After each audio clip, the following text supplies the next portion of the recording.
Well, good evening, everyone. It's nice to welcome you to the City Council meeting for October 7th. We'll go ahead and get started, and if you'll join me to for the Pledge of Allegiance, please. Thank you. I pledge allegiance to the flag of the United States of America and to the republic for which it stands, one nation, under God, indivisible, with liberty and justice for all. All right. Great. We'll go ahead and do a roll call for attendance. Ms. Trimble, take it away. Good evening. Beginning with Anderson. Present. Becerra. Present. Campbell. Here. Carlino. Present. Farmer. Absent. Yes. Jones. Present. Jordan. Present. Melson. Present. Nugent. Present. Savage. Present.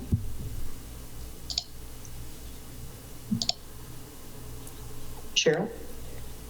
Present. And Vasecka. Present.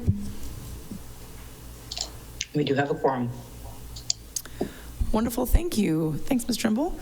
We don't have any minutes to approve this evening, and so item number 3 is announcing changes to the committee meeting agendas and schedule or membership. Ms. Trimble, do we have any changes to that? No changes that I'm aware of. Okay. Committee schedule remains as stands, and that schedule is available via the agenda this evening or online.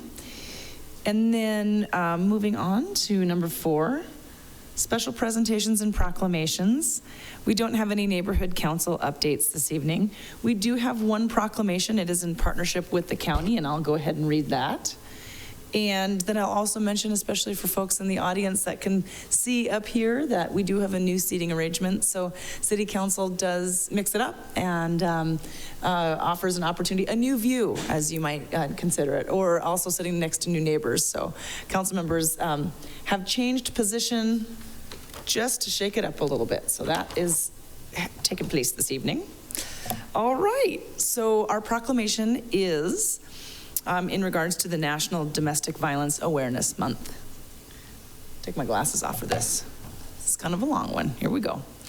Whereas, without regard to age, race, gender, religion, or economic status, the issue of domestic violence affects thousands of Missoula County residents, and as victims endure abuse from a spouse or partner, it also impacts their families and communities. And whereas physical violence, sexual violence, and or stalking in intimate relationships affect 1 in 3 women and 1 in 4 men at some point in their lives.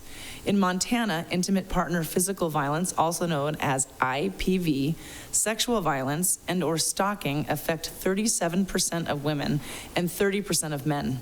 The probability of intimate relationship femicide is at least 5 times higher when abusers have access to firearms. And whereas Native Americans in Montana and across the United States experience intimate partner violence at disproportionately high rates, 84% of Native American and Alaska Native women will experience domestic violence, sexual violence, and stalking. 56% of Native American and Alaska Native men will experience some form of IPV. Native women are 2.5 times more likely than other groups of women to be assaulted in the United States, and homicide is the 3rd leading cause of death for Native women. The origins of domestic violence and abuse of Native people can be traced to colonization, including the introduction of alcohol, forced removal of children, boarding schools, and loss of land, culture, language, and traditional ways of life. And whereas domestic violence has widespread, immeasurable impacts on society, including causing lasting trauma, loss, grief, physical injuries that may be disabling, and lifelong psychological injuries. Further, these impacts take an economic toll on victims. When accounting for medical costs, lost productivity, legal fees, and property loss, domestic violence victims incur lifetime costs of nearly $82,000, and the United States incurs $3.6 trillion in costs. Yet dollars cannot measure the lifelong impacts on victims and their children who experience trauma from domestic violence in their homes. And whereas, according to research, domestic violence can be decreased by building communities where people are connected, caring, and supportive of one another. And whereas every day in Missoula County, people and organizations support those who have been affected by domestic abuse by offering services and resources, including therapy, legal counsel, education, housing, advocacy, and medical care. Therefore, be it resolved, we, Missoula County and the City of Missoula, do hereby proclaim the month of October as National Domestic Violence Awareness Month, dated this 3rd day of October 2024, and read here on the record on the 7th of October. All right, thank you very much. Appreciate everybody's attention to that important proclamation, and certainly the city is proud to partner with several organizations that help build a strong community, and most notably, I would say in this area of work, but certainly not alone, is the YWCA here in Missoula. All right, so that is that wraps up any agenda items we have under special presentations and proclamations. We don't have any public hearings this evening, and so we will move through our consent agenda, and when we get there, we'll make sure that we address a couple of items that we may have some changes to, and then we've got one item under our committee reports. All right, so again, no public hearings, no new business. So moving on to agenda item number 8, which is the consent agenda. So I do believe that we know some folks that may want to separate some agenda items, and that's 8.5. Councillor Campbell, is that right? And just looking here, I'd just like to make a comment on 8.5. 8.5 could stand as is, but I believe we also want 8.8 separated. In fact, I had a discussion with the city clerk about having it moved to committee reports, because it was our understanding that we wanted it in committee reports in the first place. 8.8, democratizing MRA.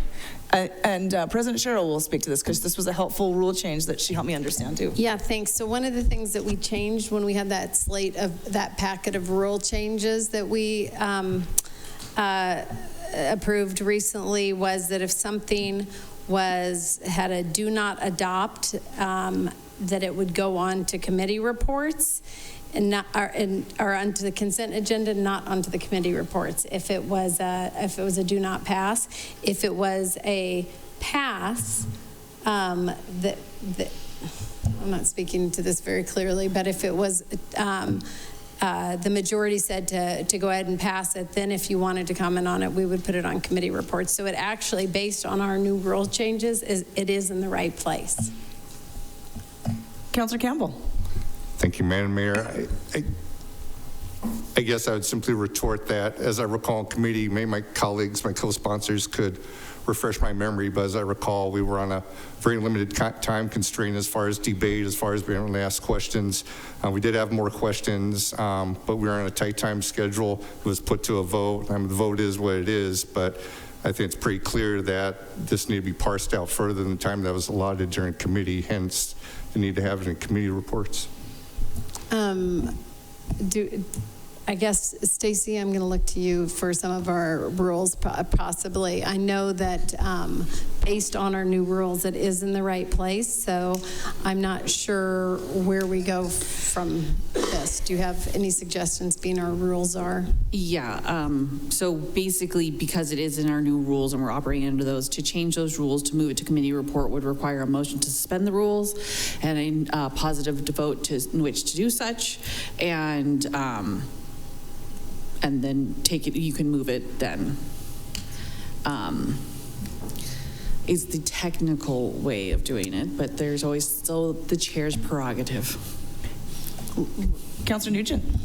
Can I ask a question to whomever? When we split the question on the consent agenda, people could still speak to it, but not ask questions? Is that? So technically, the reason you're not supposed to speak,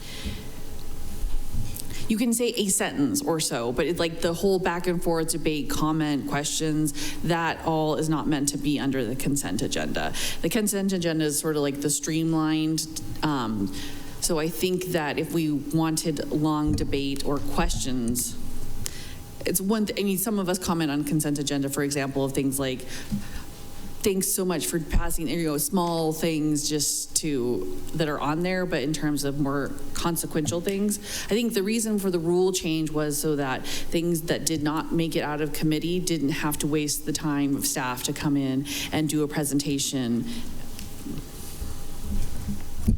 So that's my understanding as well, is that if we separate an agenda item, we hear council comments, but not discussion, right? That's, I think, that's kind of the general summary there. Yeah.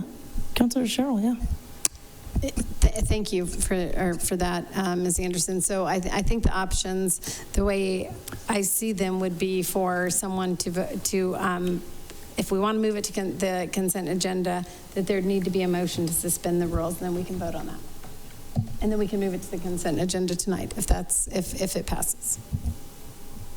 Okay, I see we have a couple of other council members with your hands up, and because there's some moving around of the consent agenda, we'll go ahead and answer these first, although I would like to hear from, I believe that must be Claire, your hand first. Let's hear from you first before we take council questions, in case you're about to help answer questions or clarify anything.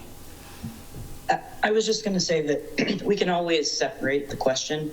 So separate that item and vote on it separately, which is something we do frequently, just so that people can have their vote on the record rather than in a kind of a unanimous packet form. However, the intent was for putting these items on the consent agenda was that staff would be alerted that their presence wouldn't be required, and they wouldn't have to do a full presentation, unlike items that end up on the committee reports. So it's very easy to separate the question just so that people's votes can be properly recorded. However, that streamlining was for staff to have a better understanding of when they would be needed in meetings. Yeah, thank you very much for that context. I think that's really helpful, is really when we need to know when we need to have basically project staff here or not. Ellen Buchanan is here this evening, Director of Missoula Redevelopment Agency, despite this being on the consent agenda. And I do believe that we also can consider moving it to the committee reports without objection, without having to do suspension of rules, but let's look to our parliamentarian for that. If the chair would like to exercise their prerogative, you can say without objection, I'd like to move this to committee reports. And then as long as no one objects, then we're good. If someone objects, then we have to vote to suspend the rules. Okay. And in this case, the presiding officer would be me rather than the chair of that committee, right? That's what you're referring to, yeah. Right. Okay, I was just making sure we weren't talking about the chair of the meeting. I'm the chair of the committee. Okay, so that's an option, and I'll put it out there. Without objection, we could move item 8.8 to committee reports. Is there any objection? Okay, not seeing any. Well, I'll make sure that folks online have the opportunity to voice any objection. Councilor Jordan? Yeah, thank you. Just two things. One, we forgot to take public comment on the proclamation, and I wonder if there's anybody there that would like to provide public comment. And the other piece that's just come up is I think that rather than referring to people on the council floor to interpret the rules, it would be stronger and more Claire's job to decipher the rules, because she did have a better explanation about what's going on with our new rules. So that's all I had to say at this time. Thank you. Okay, you bet. And thanks, Councilor Jordan. I appreciate you pointing out. Normally, I do offer the opportunity for anybody that is here in the audience to speak on any proclamation item. And this was not, this was requested on behalf of the county, not a member of the public. And we chose to move this forward with both city and county local government. But is anybody here in the audience wishing to speak to the proclamation, which again is National Domestic Violence Awareness Month? Is anybody here wishing to speak to that? Come on up.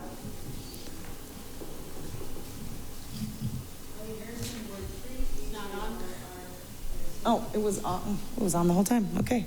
All right. There we go. Let's start over. Allie Harrison, Ward 3, Harrison. Madam Mayor, City Council, just wanted to take a moment and say thank you for acknowledging Domestic Violence Awareness Month. Breaking the silence is the only way we end this epidemic in our community. And I just want to honor the folks at the YWCA for their amazing work and their life-saving work. They've saved so many lives in our community, including mine. And so to them, I owe much thanks. Thank you. Wonderful. Very much. Thank you very much for your comments tonight, Ms. Harrison. Appreciate that. All right. Anybody else wishing to speak to that proclamation this evening? Okay. Not seeing any. Thank you. Again, thank you, Ms. Jordan. I appreciate you calling my attention to that. All right. Councilor Vasecka, before we move forward. Yeah, I guess three real quick things. First, I wanted to thank the public commenter for speaking to that proclamation. And then also, I did want to mention that we do have, I just had it, sorry about that. Under Rule 14 that we just adopted, it says any council member wishing to have additional discussion on an item before the vote shall request the item be taken up under committee reports. It doesn't require suspension of the rules, so just FYI. And then I did want to separate 8.5. There was a scrivener's error in there, and I just wanted to get my colleagues' opinion on changing the word consultant after 0.5 in there to contractor. It's just a minor clerical error, and it might help to clear that up, but if it's not a big deal, then I don't have to pursue this. Great, and that's item 8.4, that's that Poverello Center 8.4, contract, yes. right? Okay, great. No worries, so we can go ahead and do that and get it clarified, we might as well. And so we'll pull 8.4 out simply to amend a scrivener's error, and we can take care of that on second vote. Okay, thank you. Absolutely, you bet. All right, so back to 8.5. Without objection, we will move, excuse me, not 8.5, 8.8. We will go ahead and move item 8.8, democratizing MRA expenditures, to committee reports. What committee is this? What committee was this in? Let's find out. Cal, it was in, No. It was Budget and Finance? No. Getting nods, and I'm getting nods from Director Buchanan. Okay. We're going to move this back to Budget and Finance. So it'll be under 9.1. All right. Thank you, everybody, for those housekeeping items. I really appreciate that. We're going to roll on with the consent agenda. So, Ms. Trimble, we have separated item 8.4. And before I move on, Councilor Campbell, did you want to speak to 8.5? Are we separating that? I can speak to it now or after Claire reads them off, or however. Well, let's go ahead and take the vote first. Unless you want to just, if we want to speak to it, we'll separate it. I could speak to it just very briefly. Sure. Why don't you go right ahead? You bet. Okay, so 8.5, appointment to the Missoula Urban Transportation District. I had concerns during committee over some language from the applicant. I had a chance to engage with the applicant about some of my concerns, and I'm satisfied my concerns have been met, so I'll be in support of the appointment. It just had to do with her use of the word free when it came to free bus transportation. Just clarify that it isn't free, it's zero fare, and I think we do well to remember the distinction between zero fare, that we have a bus system that's subsidized heavily by the taxpayer to provide zero fare, and that it is not a free bus system. So I feel that's been addressed, and I'll be in support of the appointment. Thank you. Thank you for your clarifying comments. Appreciate that, Mr. Campbell. Okay, let's go ahead and have the consent agenda read aloud, and then we will take public comment before council takes a vote on that. So we have, Ms. Trimble, we have item 8.1 through 8.3. And then 8.5 through 8.7, and then 8.9. So for clarification, 8.4 will be separated for an amendment, and 8.8 will move to regular business of City Council. So I'll have you read those items aloud, and then we'll open it up to public comment. All right. On tonight's consent agenda, we begin by ratifying accounts payable for checks dated October 1st, 2024 in the amount of $2,312,000. $800.27, and another set of accounts payable to approve accounts payable for checks dated October 8th in the amount of $1,432,498.68. Next item is a recommended motion to authorize the mayor to sign and record institutional controls in the form of restrictive covenants on the real property at MRL Park. We are separating item 8.4. Item 8.5 is a motion to confirm the mayor's appointment of Eva Rock to the Missoula Urban Transportation District Board to fill a vacated term beginning immediately and expiring on December 31st, 2027. The next item is a motion to confirm the mayor's reappointment of Brandon Wasser and Aaron Fitzgerald to the Bicycle and Pedestrian Advisory Committee or Board for a term beginning October 1st, 2024 and expiring on September 30th, 2027. Item 8.7 is a motion to approve and authorize the mayor to sign a bid award for the Kelly Island Lift Station improvement with Western Municipal Construction at a cost not to exceed $1,937,558. We are separating item 8.8. And finally, we have a recommended motion, which is a first reading and preliminary adoption to set a public hearing on October 28th, 2024, and preliminarily adopt an ordinance rezoning the subject property located at 4824 Clearview Way, legally described in Exhibit B, from R40 Residential 40 to RT 5.4 Residential 5.4 2-unit townhouse, and refer this item to the Land Use and Planning Committee for presentation on October 23rd, 2024. Okay, thank you. With all of that housekeeping, I dare say let's try a voice vote on the remaining consent agenda items. All right, on tonight's consent agenda, minus 8.4 and 8.8, all in favor say aye. Aye. Aye. And opposed by like sign? All right. Oh, good Lord, I was just talking about public comment too, and we didn't do it. Thank you. Well, let's just take your vote back. Sorry about that. Public comment this evening. Sorry, we didn't have a council meeting and we're just out of sorts from, not having one last week, or I am. Is there any public comment on the items listed on the consent agenda? None in the room. How about online? Okay, sorry about that. Take two. We're ready for you, Ms. Trimble. All right, voting on the consent agenda, except for 8.4 and 8.8, all in favor say aye. Aye. And any opposed? All right, that passes unanimously. Okay, great. We'll first move then to item 8.4, which was separated by Councilor Vasecka. And Councilor Vasecka, would you speak to the clarification that you'd like to make here an amendment? Yeah, if I may share my screen. You bet.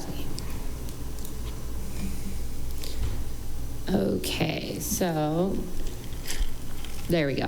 All right, so up until part 4 of the contract for the Poverello contract, it says contractor, and then afterwards, contractor is then changed to consultant, which is highlighted, and then after that, it's all that. It's just a scrivener's error. I talked with the city attorney about it, and he says that it would probably hold up in a court, but I have a constituent, and I agree with my constituent that we should probably just get it all corrected while we have the chance on the floor. So I guess my amendment would go to, I think this was in housing and redevelopment, so my amendment would go to Gwen, just correcting consultant to contractor after part 5 of the contract.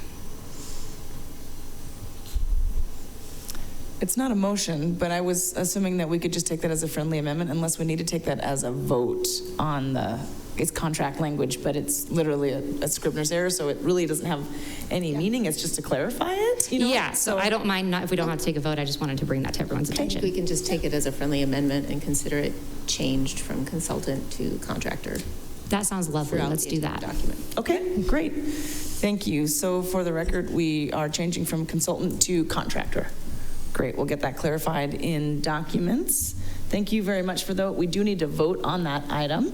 So we'll go ahead and we will take a roll call vote on that separated item, please.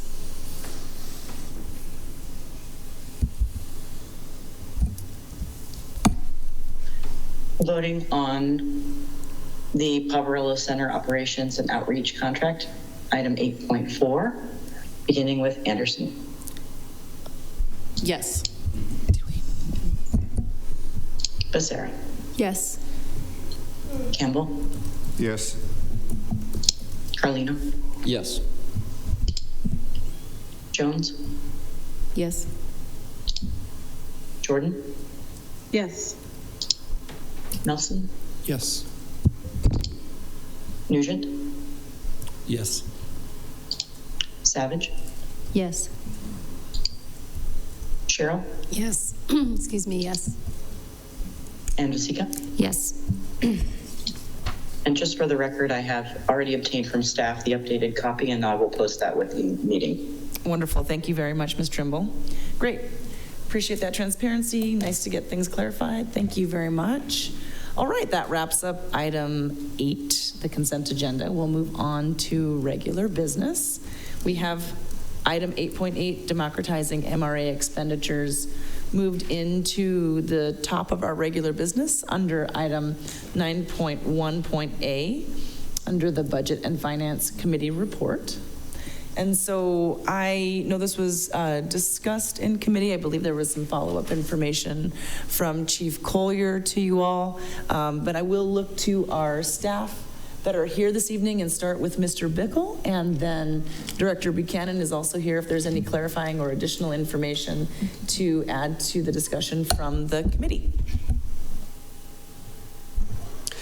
Dale Bickle, Chief Administrative Officer. I don't have anything to add related to the MRA resolution, but I know Director Buchanan provided some other information that was requested last week to Council, and I don't know if, Ellen, you had anything you wanted to follow up with there?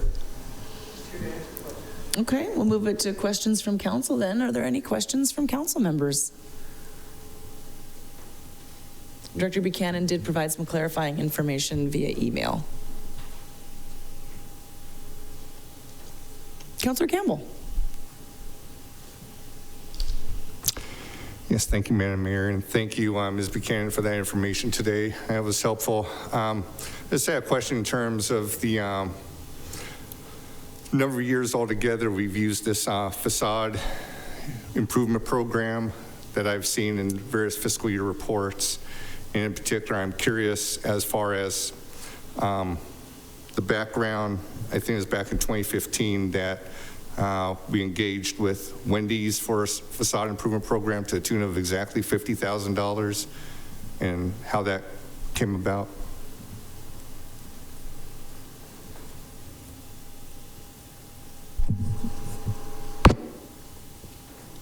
No, sorry. Ellen Buchanan, Missoula Redevelopment Agency. Are you asking specifically about an application from Wendy's to do a facade improvement, or are you asking about the program in general? Both. So the program in general was created probably around, and I don't have the exact date, but I'm going to say like 15 years ago, 12, 15 years ago. There've been and it started in Urban Renewal District 3. The kind of background with this is that much like the commercial rehabilitation loan program that was done in downtown during the existence of the first Urban Renewal District, the language in state statutes allows for improvements to aspects of the public realm, and certainly the facades of buildings contribute to the public realm and the aesthetic of an area. In the first Urban Renewal District, it was in the form of an interest write-down on loans for commercial rehabilitation facade programs. It still exists in District 2. It hasn't been used in years, but it was created during the time of double-digit interest rates. Once interest rates became so low, it was almost not worth the effort to do an application to get an interest rate write-down, because it wrote it down to half the interest. We applied the same logic in District 3 and ultimately in District 2 with the facade program that actually caps out at $50,000 or 25% of what's being invested in the renovation of the building total, whichever is the smaller amount. Wendy's, as I recall, was not approved for the program because the materials that they intended to use on the facade were not substantial enough to meet the criteria that we had set forth there. We were looking for very permanent materials, and what they had proposed to use did not meet that standard. But there's several other buildings that I could point out, particularly in District 3, that have taken advantage of that, that were just vast improvements, if you would like some examples. Please. One is, and I don't remember exactly what's there, was a small 1950s gas station that's just kind of just down south from Pierce Flooring, which was transformed into an office building. There was another building across the street, I think, that was also originally an old 1950s gas station that was redone and transformed into another office building.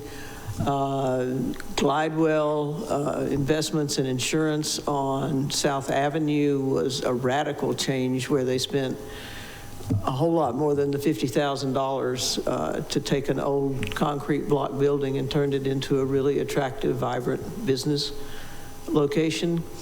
Probably the most dramatic one project that took advantage of that program is the Trailheads transformation of the old Sears warehouse over near the mall. That's now where they sell their boats and rafts and their bigger equipment and lease it out. I mean, that probably should be on the cover of every MRA publication we do because it was such a dramatic difference. And yeah, there was the $50,000 grant, but Todd Frank spent way more than that on that project.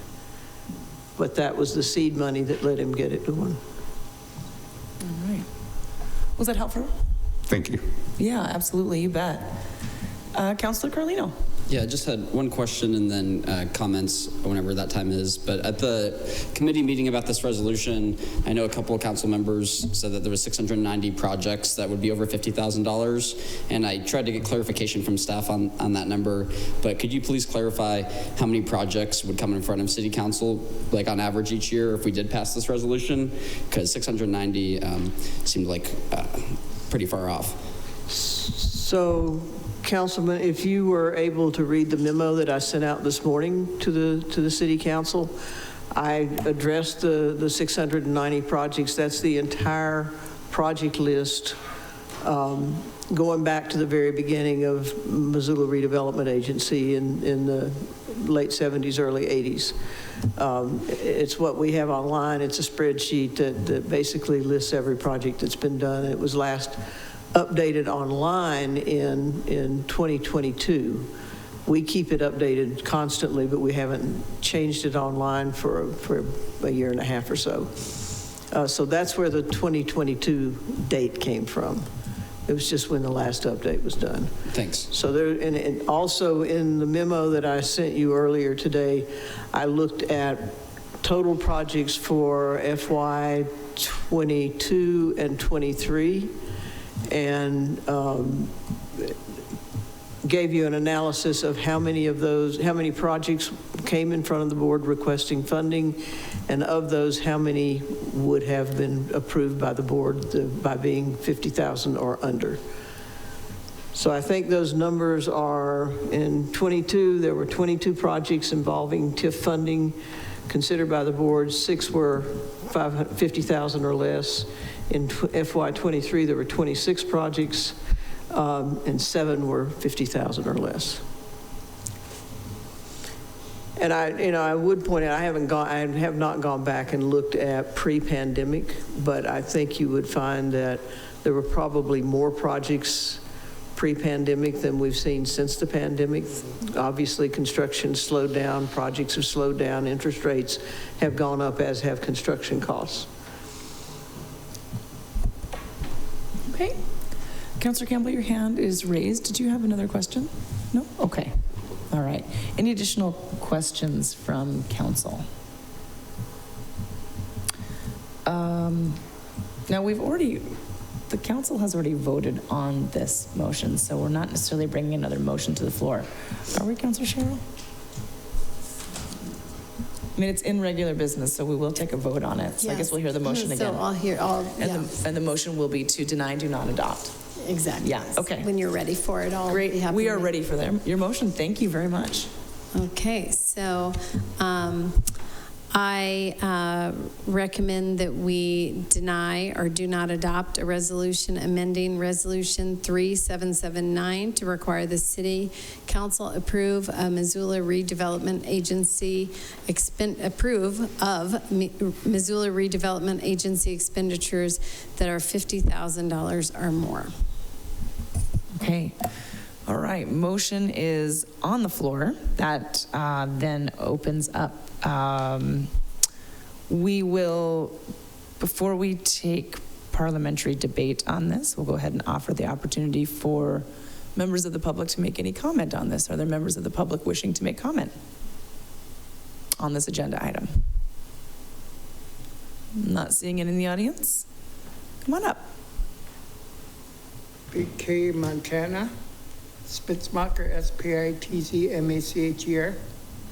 My question, what the heck does $50,000 buy nowadays? How much of a sidewalk does it buy, or how many bricks will it buy? And labor itself will cost $50,000. Thank you for your comment, Mr. Spitzmacher. Any other members of the public wishing to make comment? Not seeing any. How about online? Not seeing any online. Thank you very much. Then we'll come back to council comments. I do believe, Councilor Carlino, you had a comment. Yeah.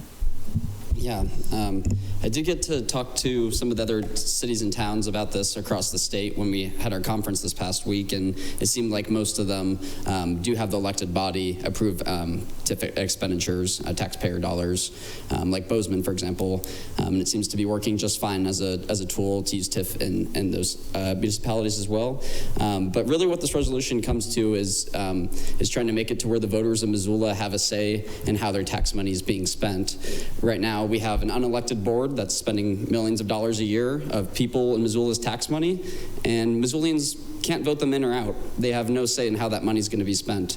And these meetings are happening at noon in the middle of our workday, where we're spending millions of taxpayer dollars by an unelected board at noon, and expecting the voters to somehow have a say in this is just not how it's currently set up. So we're trying to make it to where an elected board would have to approve these dollars, and that way Missoulians can vote us in and out, and let us know how they'd like their tax money to be spent.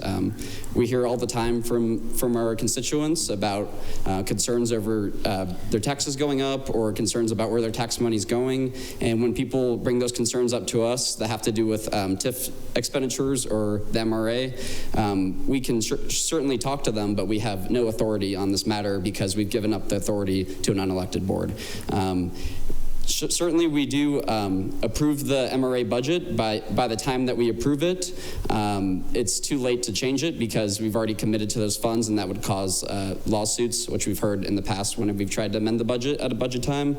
And of course we approve new districts, and also approve TIF expenditures if we have to take out a bond or if we're buying or selling land. But we don't have to approve it for the vast majority of items. So I think the voters of Missoula should get to say who or how their tax money is being spent. So I hope you all would agree with that and can help make this change. Thank you for your comments, Councilor Carlino. Are there other members of City Council that would like to comment on this? Councilor Vasecka. Thank you. I said the majority of what I wanted to say during the committee that this was held in 2 weeks ago, but I just wanted to let the record show that one of the main reasons why I am in favor of, I guess, not revitalizing, but really looking into how we deal with MRA expenditures is something that I brought up with the legislature multiple times is West Side Lanes is in Urban Renewal District 2. And they spent over $77,000 in property taxes last year, and over $53,000 of that went into an urban renewal district. And those dollars came out of the city, county, and schools. And so that is my biggest concern regarding this. And if this doesn't pass, then I am going to continue to look at different ways that we can get more money into the general fund so that we don't have to keep raising taxes. So that is where I'm coming from with this. I just want to be fully transparent about it. And I may bring something in the future if this doesn't pass tonight. Just trying to figure out how we can stop tax dollars from increasing all the time. All right, thanks. Thank you for your comments, Councilor Vasecka. And anybody else? Any other council members? Councilor Campbell, and then I think Councilor Nugent, you may have a question after this? Okay. Councilor Campbell. Yeah, thank you, Madam Mayor. As I said during committee last time, I think there's just an added level of transparency for the public to open this up more within the confines of State Council. I think part of the information that was handed to us today from Ms. Buchanan shows, a number of municipalities, as my colleague, Councilman Carlino mentioned, the City Council has more control on those decisions, particularly in Bozeman. I would say too, there's been some discussion, there's been some input in terms of how this would impact development review, and I think we have to be careful not to conflate MRA expenditures with the development review process insofar as land use approval, development review. That to me, in my mind, is a separate thing than anything that the MRA would first put together, and anything of a sizable impact on community, your larger projects. I mean, there are things that are going to require bonding, things like that anyway, that will come to council at any rate. So I think we have to be careful not to conflate the MRA review process and the hoops they have to go through for TIF expenditure and land use development review. So I just wanted to point that out as well. I brought up the facade improvement program because it's $50,000 a pop. I've seen one here from fiscal year 20 for $150,000 for Tremper's Kent Plaza. That was in fiscal year 21. The fact that I would even entertain facade improvement on behalf of a fast food conglomerate that last year grossed $534 million that we even entertained, that tells me we have to have some sort of additional level of oversight for MRA expenditure. So that's just one example. We've given money to a credit union for this as well. Again, TIF involvement with banks, and we've been down that road before with Stockman Bank. But anyways, I'm still in support of the resolution, and hope my colleagues could join me in support of this as well. Thank you. Thank you for your comments, Councilor Campbell and Councilor Nugent.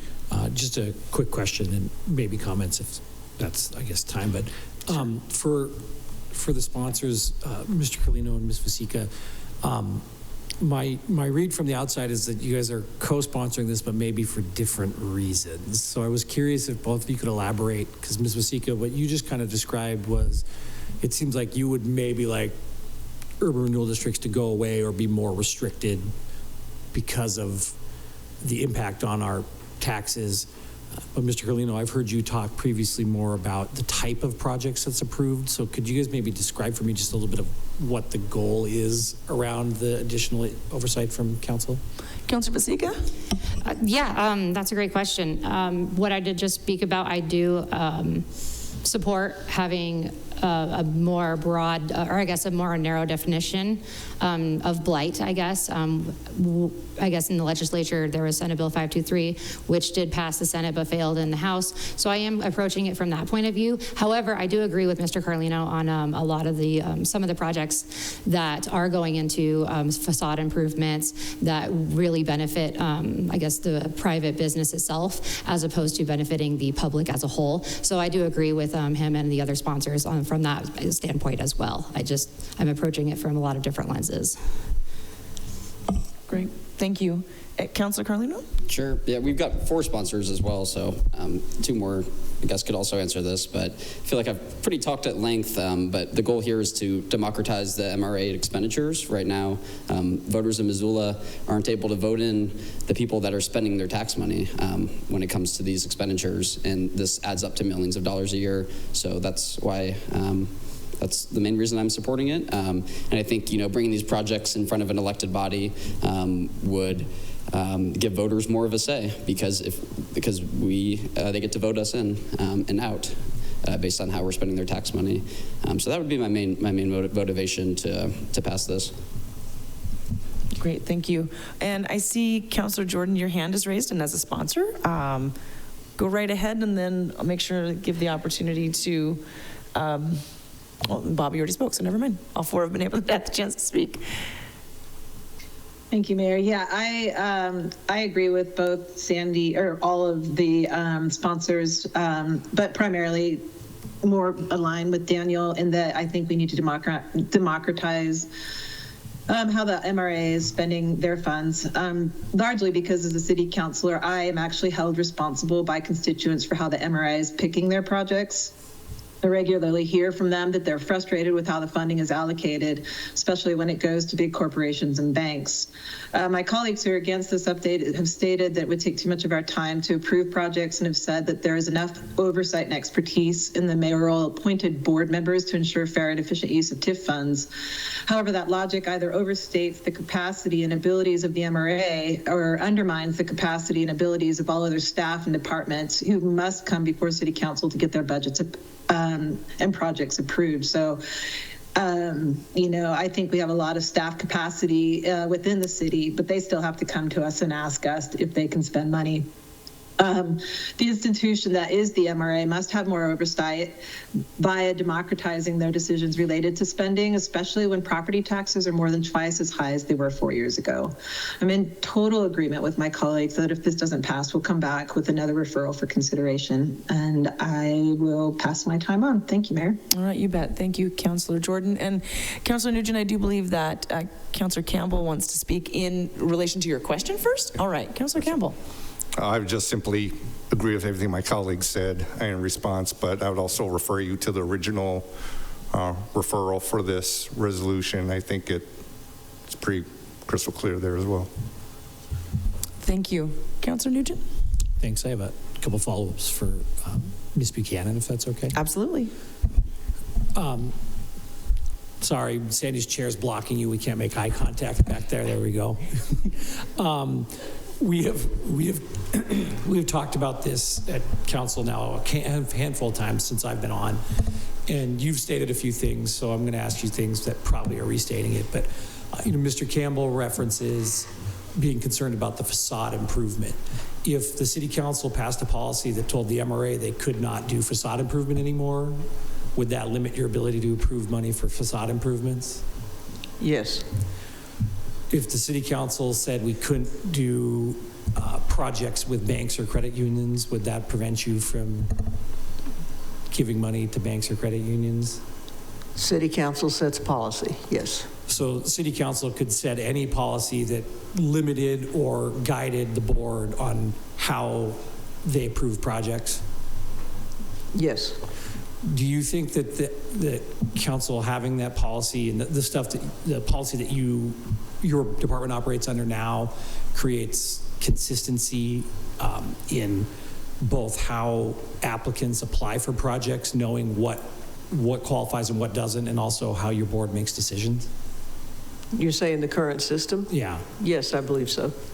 There's predictability there. That's what you're asking. Would you worry at all about with that predictability going away or being tied more to kind of the political whims of this body or the popularity of projects, that might actually limit the people who want to build that potential risk in their project?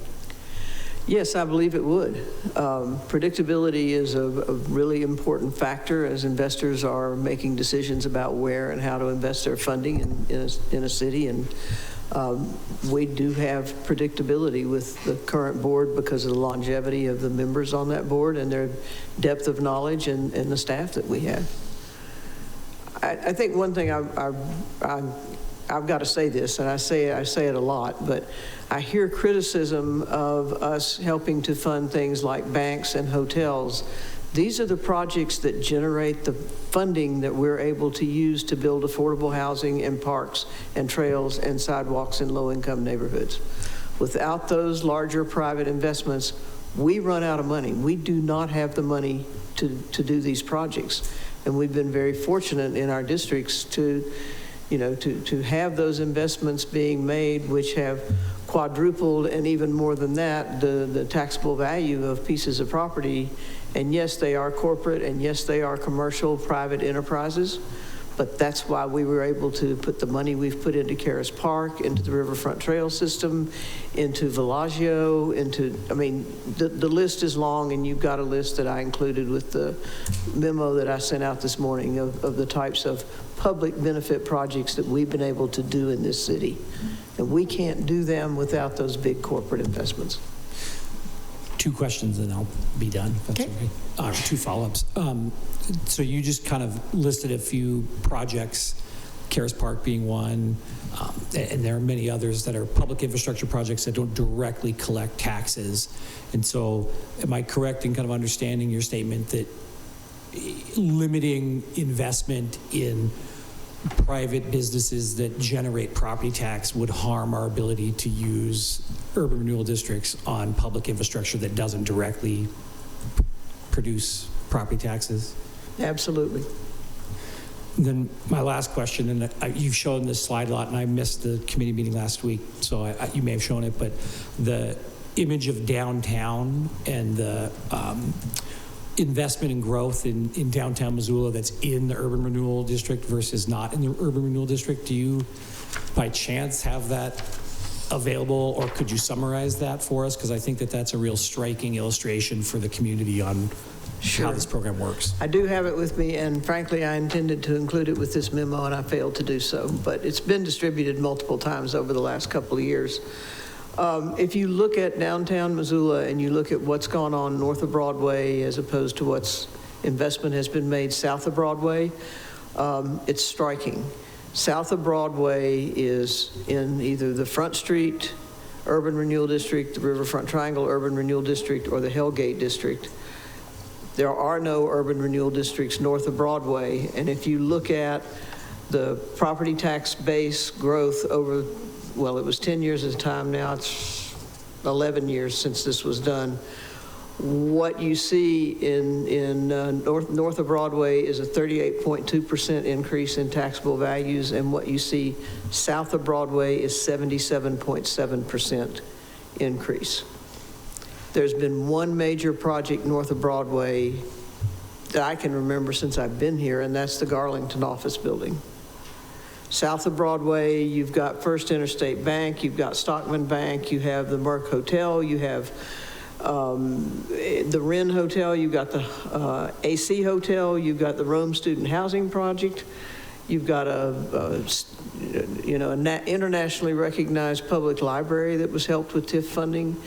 And I would argue that a number of these projects were catalyzed by the construction of Park Place parking structure, for which TIF funding was absolutely essential. We would not have a 6-story Class A office building sitting on the corner of Front and Higgins today. We wouldn't have the hotels that were able to be built without any having to provide any parking. We wouldn't have an almost 500-bed student housing project sitting on Front Street. And you can go on, but I mean, to me, this says 2 things. It shows you the power of tax increment and urban renewal districts, and it belies this notion that these things are going to happen even if you don't have TIF funding available. There's a reason the investment's been made south of Broadway.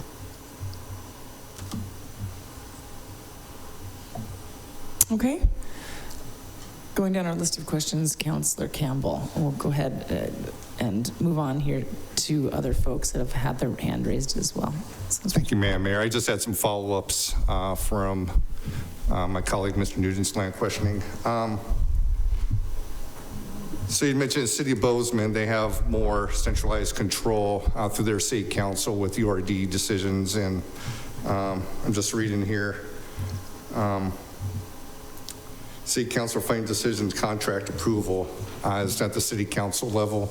I'm just wondering, do you know, have they ever done urban renewal infrastructure project improvements? Have they ever approved any? In Bozeman? In Bozeman. I would imagine. Okay, thank you. With regard to facade improvements,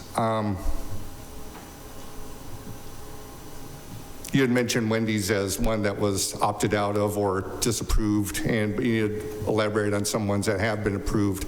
So it's not an all or nothing thing. I mean, you make decisions, yay or nay, in that program, both ways from time to time, correct? That's correct. Okay, and you think that'd be true of any governing body? Bozeman, City Council, our City Council, or any elected body to make decisions like that? I mean, I can't speak to what goes on in the other cities in terms of their approval processes. I was asked to find out how TIF funding requests were handled in terms of who did the final approval, and I provided you with that information. Butte Silverbow and Anaconda both have boards or agencies that have the approval authority, as does Missoula currently. And the system we have was defined in state statute in the late 70s when the enabling legislation was put into place. And the powers that be at the time, the City Council, chose this model. And I would argue that it has served us well for almost 50 years. I mean, we are arguably one of the most successful cities in the use of TIF in the state of Montana. Okay, thank you. You bet. Thank you, Councilor Campbell. Councilor Jones. I just have a few comments, no questions, but we're doing comments, right? Absolutely. Okay, great. I'll keep mine short because I did speak during the committee meeting. First of all, there was a news story that came out regarding the committee meeting and the hearing tonight, and I just wanted to correct it. One of the statements said, TIF is a popular, if controversial, mechanism that reduces tax liability for private entities, and that is not true. The whole point is it increases the tax liability of private entities because of the investment. So that is upside down, and I want to just correct that on the record, first of all. I spoke at length during the committee meeting, but Missoula Downtown Association and Business Improvement District sent an email into us, and I was going to read two sentences from it that I think says it very well. Adding a layer of council oversight for MRA investments communicates mistrust, delays projects, and politicizes the utilization of tax increment financing. And the introduction of city council approvals for every expenditure of $50,000 or more is introducing political pressures into decisions that should remain focused on the economic and community outcomes set by our city and community plans. I think that says it far more articulately than I can as to my reasons why I'm against this passing. I agree that taxes are a huge issue. I've been talking about tax reform this is my 8th year now, discussing how we desperately need tax reform in this state of Montana for property taxes. I don't think this is going to solve the tax problem. I don't think it's going to come close to touching it, but it can easily take away a tool that we have. And having that tool to be able to do the affordable housing that we desperately need in this town is very, very important. And that money for the affordable housing will only come from priming the pump with private investors. There's no other way to get it. You don't get something from nothing otherwise.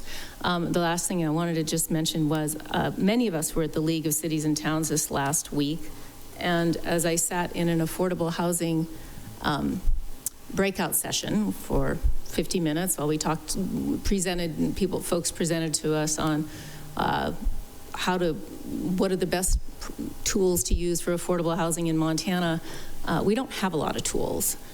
Tax increment financing is the main tool, And in that meeting, not only did they emphasize that, but they said that the city of Missoula has a robust program that is what other cities in Montana should be shooting for, because we have tax increment financing to put towards affordable housing. So when the experts at conferences are saying that our program works well, and that's why we've got more tools than many other communities in Montana to address affordable housing, I think that's a really important statement. So I'm not in favor of this passing. Thank you for your comments, Councillor Jones and Councillor Jordan. Yeah, thank you. I have a question and a comment, if that's all right. Yes, it is. Ms. Buchanan, if I could put you on the spot for a moment, I'm just curious if you have any evidence that without the TIF funding, that businesses actually wouldn't come. I think, I wonder about some of the banks. I mean, there's probably some smaller businesses that are more locally owned that may really benefit from TIF funding. And quite frankly, I'm all for that. But I'm curious what kind of data there is to show that without TIF support, Stockman Bank wouldn't have actually still built their building, or Garlington Law wouldn't have built their building. I'm just curious what the numbers look like on that, if you have them. And I realize that's probably a big question to ask off the cuff, but just wanted to check and see if you had any ideas on that. Council member, I have the graphic that I described a few minutes ago in response to Councilor Nugent's question. The story behind that is pretty dramatic. A number of years ago, First Interstate Bank needed to either make a multi-million-dollar investment in their HVAC system in a building that no longer suited their needs, or they needed to build a new building. And they made the decision to build a new building. And then they were faced with the dilemma of, where do we build this building? There'd been a bank on that corner of Higgins and Front since the beginning of Missoula. But a lot of the other banks were going out and doing greenfields developments out off of Reserve Street, and that's certainly much less expensive construction, and there's lots of land, and the land's cheaper, and you can have lots of surface parking. But they wanted to build back where they were, and beyond that, they wanted to build a 6 or a 9-story Class A office building, which there were none of in downtown Missoula at the time. They came to the city and they asked us if the first urban renewal district had already sunsetted, and they came to the city and they asked us if we could consider looking at the possibility of creating a new urban renewal district in that area so that we would have revenue to help the parking commission be able to build a parking structure. Parking Commission has never been able to build structured parking without TIF assistance. TIF built Central Park, TIF built Bank Street. We paid for a significant portion of Park Place. The city council at the time made the decision to have us do the studies of blight and create the Front Street District. And from that, we had First Interstate Bank build a 6-story Class A office building. The tax revenues from increase from that one project pays the debt service that we have on the parking structure. And because that parking structure is there, the Merck Hotel was built, the AC Hotel was built, the Wren was built, Conflux was built. None of these have had to provide parking. We have a student housing project that is extremely underparked because the garage is there and there's parking available there, as well as us having TIF funding in order to buy a floor of parking in Rome, which is now public parking, which is needed in that area just because of the success of the development that's happened down there. I think that is a perfect example of, no, they would not have built there. They would not have built those buildings there had there not been TIF. And one other consideration is that in our downtown and in other parts of the urban core, we have overhead power lines that are a complete impediment to building up and achieving our goal of growing inward and building density. So we have TIF as a tool to take those power lines and put them underground, which is not an inexpensive undertaking, and a lot of private development could not do that. So, I mean, Stockman Bank had that issue as well. The parking garage that we have at Park Place did not influence Stockman Bank to build on the corner of Broadway and Orange. But I would argue that the access to TIF funding to do that expensive relocation of those power lines in the alley between KECI and where the bank is now probably was a major consideration in the decision to build in that location. Thank you. And just a comment. Well, two, actually. I, first of all, wanted to also thank you, Ms. Buchanan, for highlighting what was in the letter that you sent all of us today, because often, I know you're aware of this, we'll ask questions that have an obvious answer because the public hasn't seen this letter. And so I appreciate you covering your points in that letter for those who are listening tonight and didn't receive the letter. I also just want to finalize my comments with we're not, there's some conflation going on.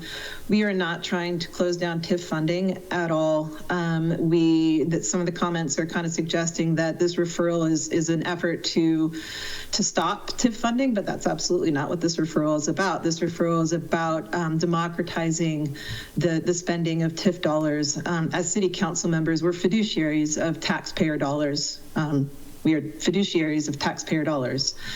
Every other department has to come to us to ask for an approval of their budget because we're fiduciaries of taxpayer dollars. The only department that doesn't have to is the MRA, and that's why I am strongly in support of this, because we are fiduciaries of public taxpayer dollars. And I also find it really difficult to get calls from constituents when they say, why did this happen? And I say I wasn't able to participate in the decision-making process because the way that MRA funding is allocated is outside of the purview of City Council. So we are definitely not trying to shut down the MRA or TIF spending. We all understand that TIF money is a very special source of funding that can be used in a really amazing ways that benefit the public good here in Missoula. And we would like to have oversight on that, just like every other department needs our oversight in spending taxpayer dollars. So I just really wanted to make sure that everyone's clear we're not trying to shut down the MRA as has been kind of suggested by some of my colleagues' comments. Thank you, Mayor. Absolutely. Councilor Jordan, thank you for your comments. And I just wanted, before I pass it on to Councilor Anderson, just to mention for those listening that MRA's budget as a department does get approved by City Council, as well as the capital projects that are known for tax increment financing are included in the capital improvement plan, which is a 5-year plan that City Council approves as part of the annual budget process.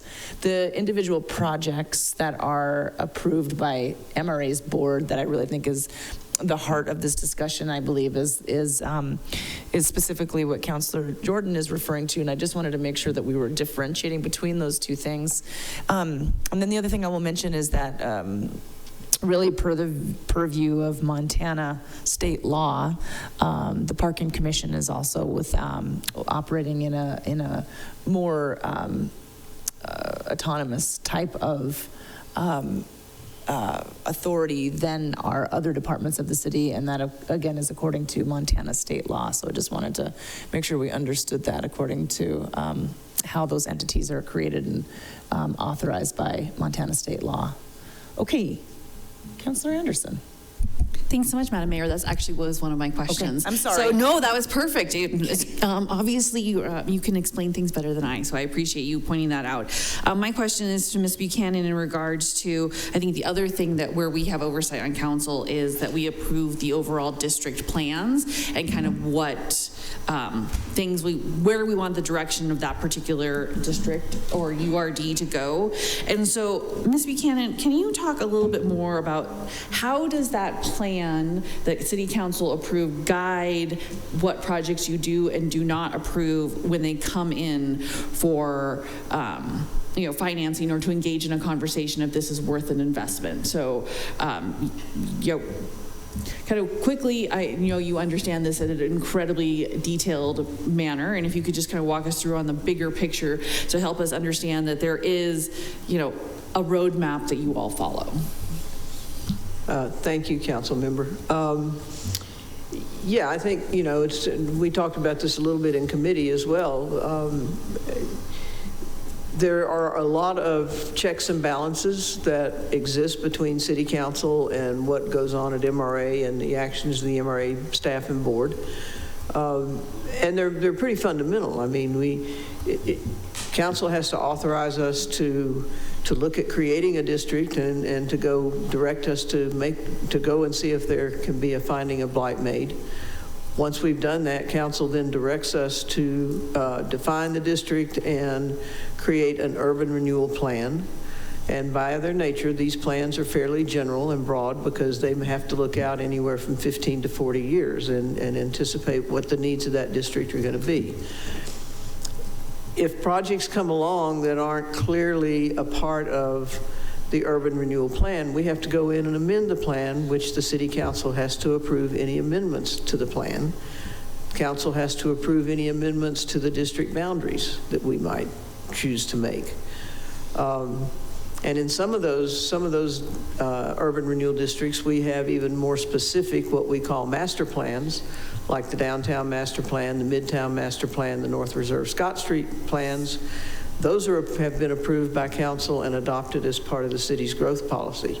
So when we have projects come in, we have a number of filters or lenses that we look at those projects through, and fundamentally, what are the city's strategic goals? What does the urban renewal district plan say about a project of this nature? What does any other more fine-grained planning effort in that district say about this project? First and foremost, we look at, is this a legal use of TIF funding under state statute? And only after it's been through all of those contemplations, which City Council has had a hand in from day one, do we take a project to the board with a positive recommendation. And there are projects like the one that was referenced earlier, the Wendy's project. Not all projects get to the board. Some do, and some are recommended for denial, and the board either agrees or disagrees with us. But a lot of projects never even get to the board if they don't meet the tests that we put them through.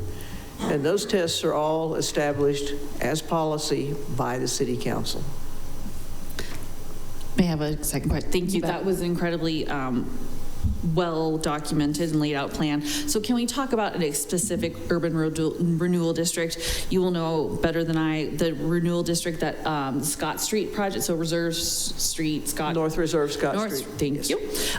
So within those boundaries of that particular URD is the actual Scott Streets project, which is a really innovative, first of the kind project that has happened here in Montana. And so before you were able to get to the point where that project was brought to us on council, what were some of the projects that were commercial, that were funded with TIF dollars, that basically were in the boundaries of that district, that started to generate more increment, that then gave us the opportunity to have money to invest in the Scott Street project? Sure. There were a couple of projects that came in very early in the creation of that district. The big engine there is consumer direct. And what we paid for using tax increment dollars was the extension of Howard Razor Drive and the utilities that allowed that, I think, 5-story office building to be built there. The other project, another project that happened at the same time, was a water line extension and the placement of a fire hydrant that allowed Brett's to make a major expansion of their showroom and their business there. And then we also had Scott Street Village, which was an edgel construction project on the east side of the district that where we put in the streets and we paid for streets and utilities, which allowed them to build, and I don't remember the numbers offhand, but a number of single family and townhomes and 3 multifamily buildings. So that's, that's the seed money that then has allowed us to buy the Scott Street Partners property a number of years ago, and now we are developing the Rivara project.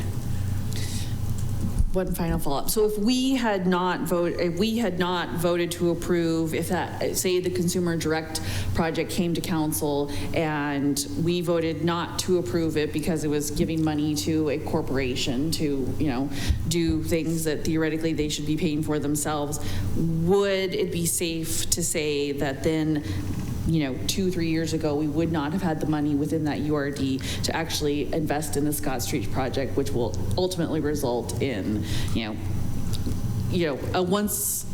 an innovative project that hopefully will be the roadmap for additional projects in Montana, but there's nothing like it in Montana and Missoula, and there's, I think it's 40, 50 permanently affordable houses that will come as a part of that. Well, I think, if Consumer Direct had to make all of the infrastructure investments to locate where they chose to locate, I'm not sure the project would have ever penciled. I think they would have looked for another site somewhere where you already had streets and water and sewer. What that project did was it let us begin to implement the master plan in terms of infrastructure extension for that area, the North Reserve Scott Street area, and it created a major infusion of tax increment that could be used to do the Rivara project and other projects. So if we passed a rule that says no investing in projects that have a corporate entity behind it, would that then ever lead us, what would the long-term ramifications of that be for tax increment financing and for these districts? You would never generate enough tax increment to do anything of substance. I mean, that's one reason that urban renewal districts are anchored with commercial properties. That's where your tax revenue comes from, that lets you do housing, that lets you do the public amenities that everybody loves in Missoula. Thanks so much, Madam Mayor. Thank you, Ms. Buchanan. I appreciate your answers. You bet. And Councilor Carlino. Thanks. Just wanted to clear up a couple things. When we're saying that, Stockman Bank is, helping to fund the other projects, they're just paying their taxes. They're just paying their taxes. And they would be giving us the same amount whether or not we, invested public taxpayer dollars into Stockman Bank. They would still pay the same amount in taxes unless they, didn't want to build for whatever reason if they somehow didn't have the money. So they're just paying their taxes. It's nothing special. And also with the city council approving the MRA budgets, by the time it comes to the budget session, these projects have already been committed and you cannot amend those projects without causing legal trouble. That's what's happened every single time we've tried to amend MRA projects during the budget session. So the city council really doesn't approve them there either. And this conversation is just about letting the voters of Missoula have more say in how their tax money is spent. It's not about whether TIF is good or bad. I think TIF is a great tool. I think it's a great tool for affordable housing and for building public infrastructure. And if we allowed elected officials to vote on the projects, I think we would see that what we could, if we so choose, have more projects go towards affordable housing and not be spending projects on luxury/market rate housing, not be putting taxpayer dollars towards redeveloping banks and hotels. That's nonsense. To give tax money towards redeveloping banks and hotels is super unpopular, and trying to justify it seems very tough for you all to pull off. Okay, Councilor Campbell. Thanks, Madam Mayor. I thought Councilor Jordan did a good job just highlighting the fact that this resolution isn't abolishing anything as far as what it is that MRA can do.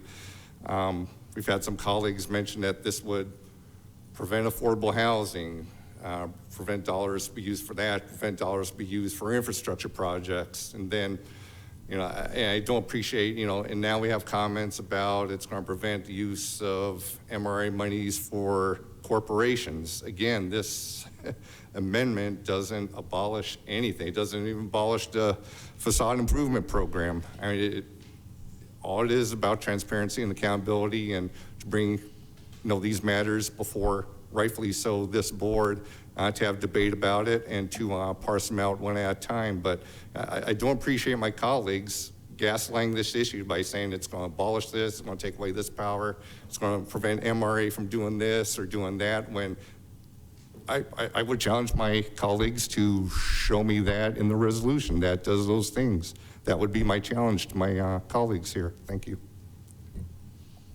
All right. And Councilor Nugent. Thank you, Mayor Davis. I appreciate everybody's comments on this.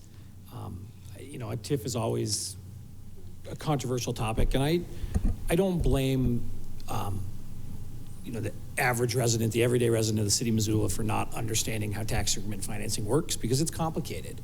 I do think that when you're an elected official and you sit through these meetings, you understand and you learn and you hear why it is important to encourage private development in the districts that we want, urban renewal districts, to create tax increment to fund projects that we think the cities are in the city's best interest. That it's a little bit, I mean, not to turn something right back on you, but frankly, it's a little bit of gaslighting in the other direction.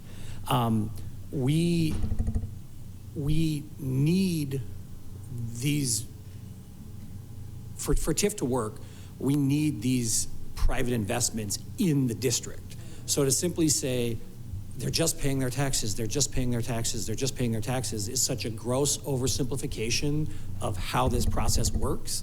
And it's one that frankly has been talked about so many times in the time that I've been on council, which is the same amount of time that Mr. Carlino's been on council, that I don't understand what you don't understand about that piece of it.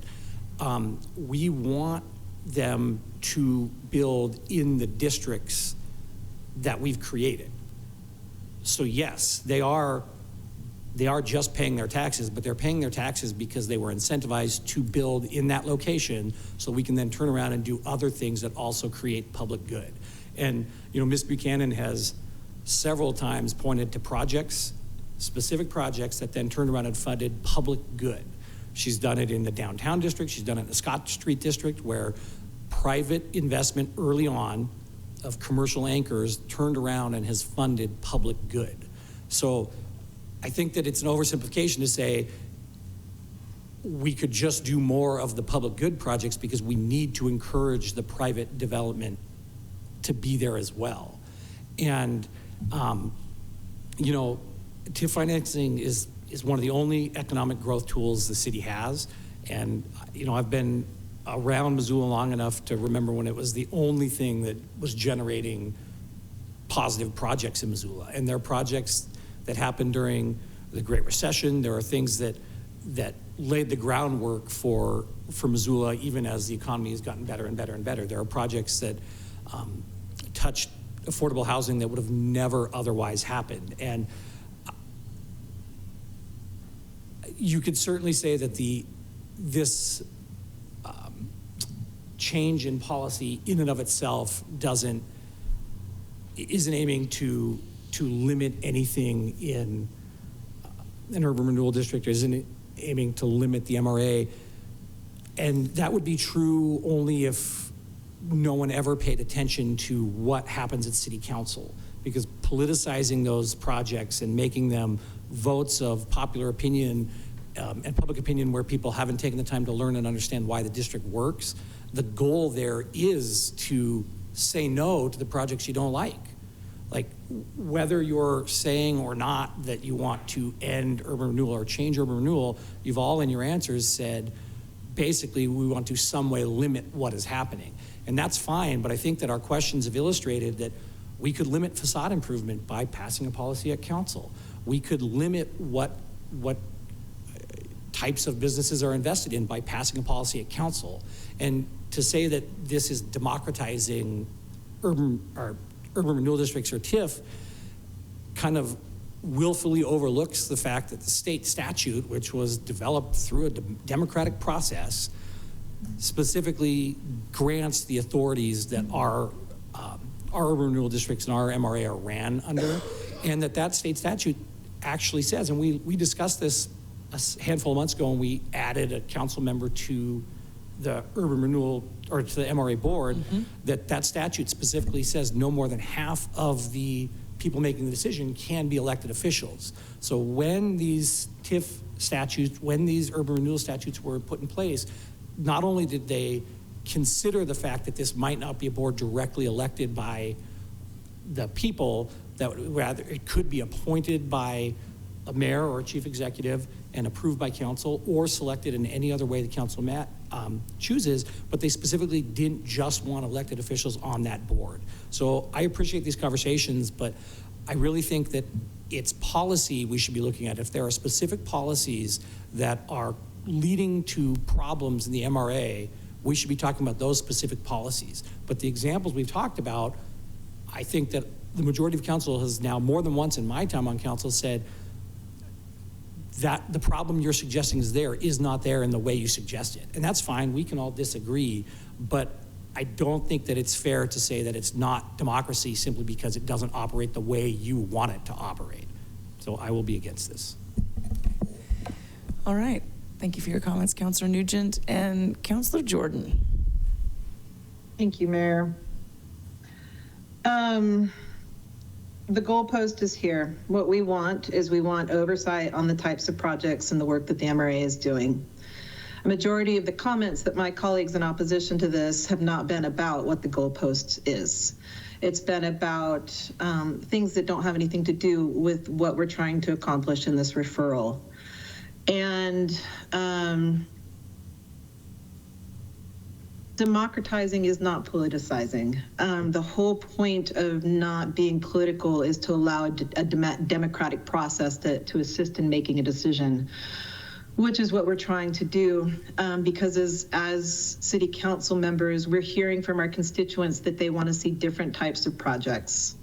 And so however you want to define politicizing, Mr. Nugent, what we're trying to do is get rid of that by offering more democratic oversight in the way that these decisions are being made on the MRA board, so that we can go back to our constituents and say, hey, look, we tried. And when you say, if you don't like the policies, then let's make a policy to address what you don't like. That's what we're doing. We were trying to make a policy right now to address something that we don't like. So I think that you have oversimplified what we're trying to do in our referral here by saying we don't all agree. We all have the same, we don't have to have the same reasons for why we're bringing this referral forward. You're saying we're politicizing it. We're actually not. We're trying to depoliticize it. You're saying you don't like the policies. Find one, let's find some to pick and run them. That's what we're doing right now. So it's really tough to sit here and listen to, particularly your comments, Mr. Nugent, that you just made, that had nothing to do with what we're trying to do in this referral. We are trying to democratize the way that the MRI picks their projects so that we can go back to our constituents with a clear heart and the information and the ability to say we tried, because right now we cannot. I just find it really interesting to hear all the different threads to push against this proposal when it is a completely reasonable proposal. Again, like you said, Mr. Nugent, we don't have to agree, but it certainly doesn't mean that what we're doing is nonsensical and politicizing. It's actually the exact opposite. We're trying to bring more transparency to how taxpayer dollars are being spent. And this is a policy that we're trying to push forward because we don't like the existing policy. Thank you for my time, Mayor. You're welcome, Councillor Jordan, and that does wrap up council comments. And so for this regular business item, that then brings us to a vote. The vote, the amendment, or excuse me, the motion that is on the floor is to deny or do not adopt a resolution amending Resolution 3779 to require City Council approval of Missoula Redevelopment Agency expenditures that are $50,000 or more. So before we go to, did I take public comment on this already? Did I take public comment? It's been a long item, but we did. Yeah, thank you, but I appreciate that. Thank you. I know it's been one of those days. So we have taken public comment on this item. Appreciate all of the dialogue. We'll go ahead and do a roll call vote on this item. All right, beginning the roll call vote, and a reminder that a yes vote is a yes to not adopt the resolution. Beginning with Campbell. No. Carlino. No. Jones. Yes.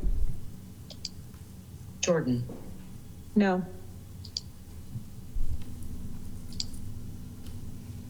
Melson. Yes. Nugent. Yes. Savage. Yes. Sherrill. Yes. Vasecka. No. Anderson. Yes. Becerra. Yes.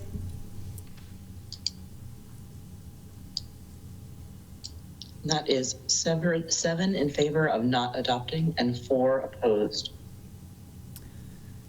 Okay. Thank you very much. So that resolution does not pass. I appreciate the conversation very much and think taxation, which of course tax increment financing is part of that, is the way local budgets and municipalities tax system works. They're one of the more complex items in state government, and welcome future conversations in regards to that, policy changes, things of that nature. Thank you for the dialogue. So that wraps up that agenda item. We now move on to item 9.1 FB, which is the Black Knight Services Agreement for Sheltering Security Services. This was a, I believe, a 10-2 vote in committee. That's why it is in regular business or committee business. And Ms. Buchanan, thank you for being here tonight. Thank you all. Thank you. And so we'll go ahead and hear if there's any additional information. And Mr. Bickle, did you have additional information you wish to share this evening? Chief Collier had sent around to council members an estimate of how much it would cost to run the program through the police department using sworn officers. That estimate ranged, and I'll actually, I can even show it on my screen really quick to give the public the opportunity to look at it.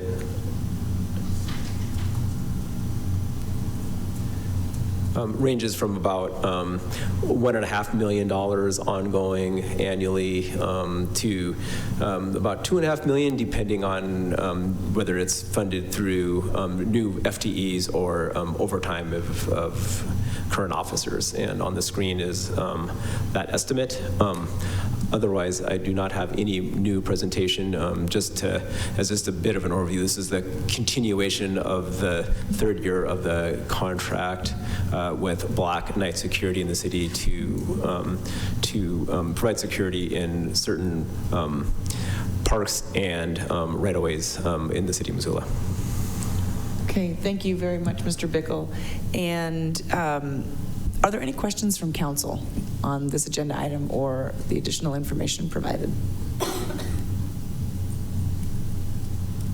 No questions from council. Okay.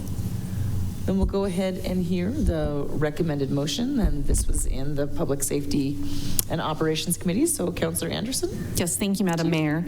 I'm happy to make the recommended motion, which is to approve and authorize the mayor to sign a 1-year service agreement amendment for shelter security services with Black Knight Service. All right, thank you very much. We'll open this opportunity for any public comment. Come on up and give your comment now. Well, this is a good topic for me to entertain. The security in regards to the shelter is just like meter maids. We're just their ambiance and for looks and whatever in case we need to call public safety.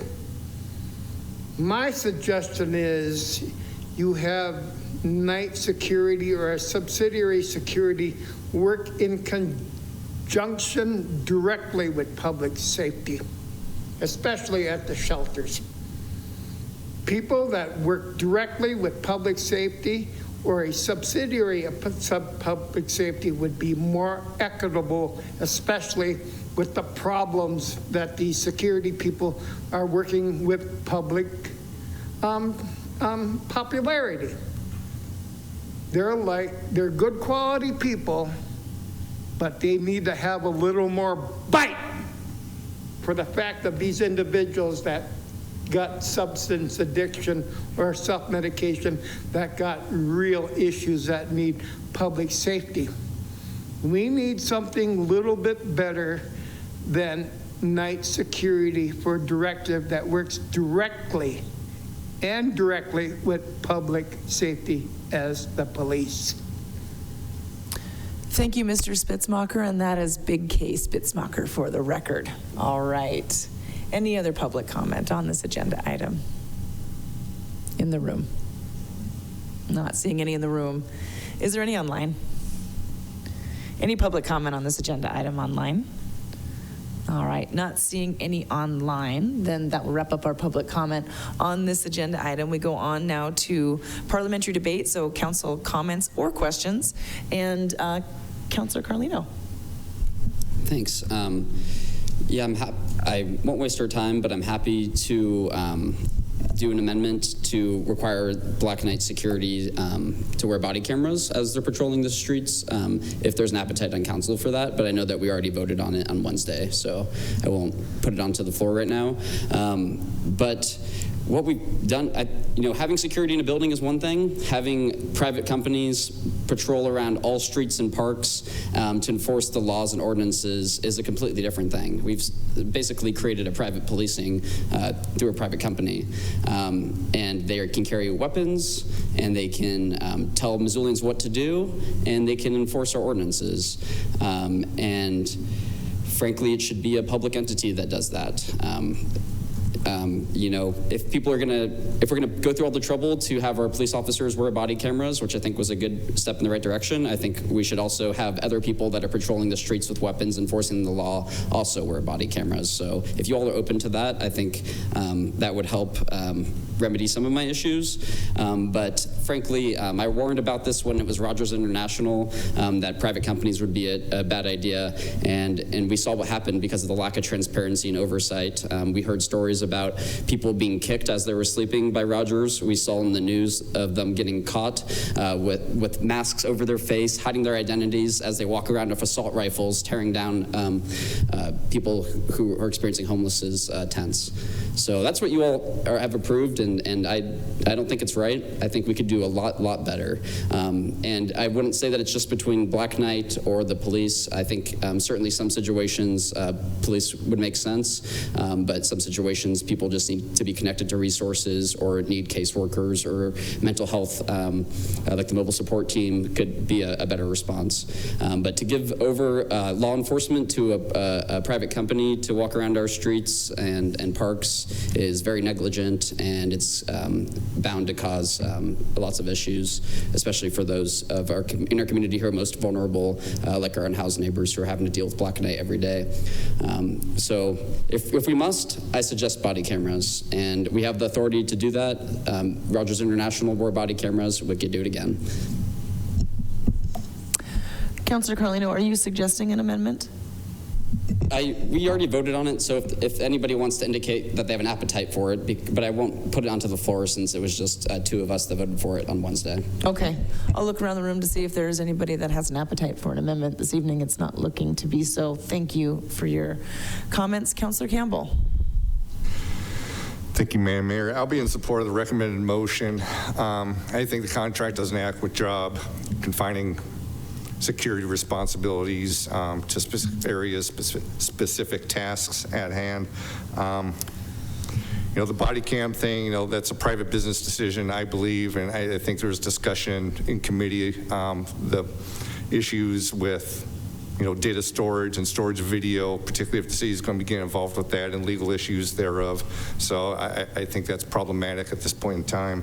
And I think to add to that, Chief Collier's correspondence today on what would cost for police officers to take those tasks in terms of overtime. We're talking 8,030 hours worth of overtime.